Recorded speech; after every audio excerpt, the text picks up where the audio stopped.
Wanita'u ala darbaini dan bermula perempuan itu di atas 2 segala pembagian. Dah dengan 2. Taibati wa abkarin. Dan bermula perempuan itu 2 pembagian. Urinanya ada 2 buah bagian.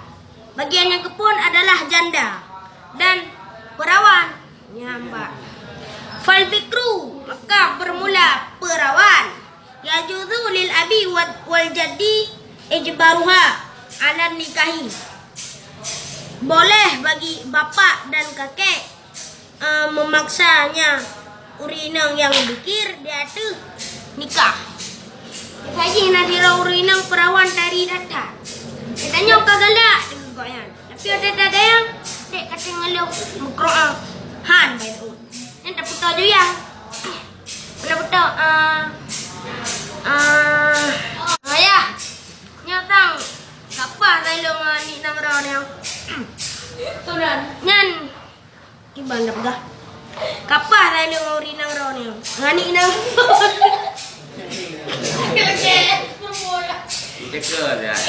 Ngani uri nang raw niya. Manyo, haite ada lelaki mana? Oh haite. Nan insyaallah kebudah ya dia paksa ni.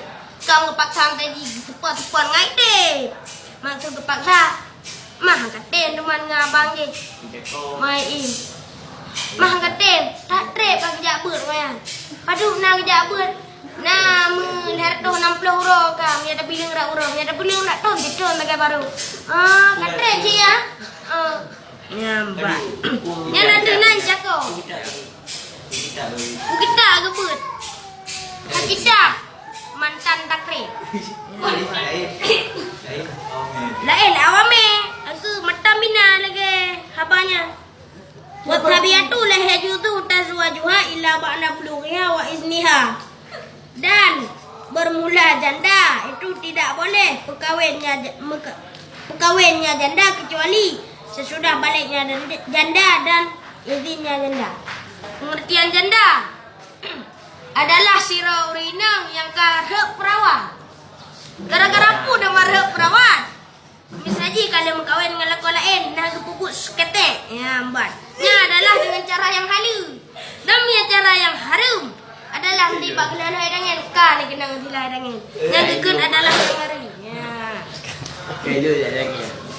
Dah hanya dah perkahwin jandanya kecuali sesudah baliknya dan seizinnya. Misalnya jandanya nanu lon jandanya dah hana izin jandayan dia hanya dah berkahwin. Misalnya jandanya ke balik. Tapi hana izin ke dia untuk dah berkahwin. Tapi jika izin, tapi hana balik hanya cik dah berkahwin. Angkunya yang gekun dengan perawan adalah berkahwin. Dan tapi yang gekun dengan janda di berkahwin. Nyambak. Menya seorang perawannya keputusan berkahwin ba urang cik. Menya jandanya keputusan berkahwin ba orang.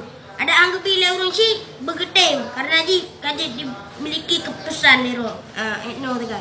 Sadaqallahul azim. Ya Allah alam bisawab.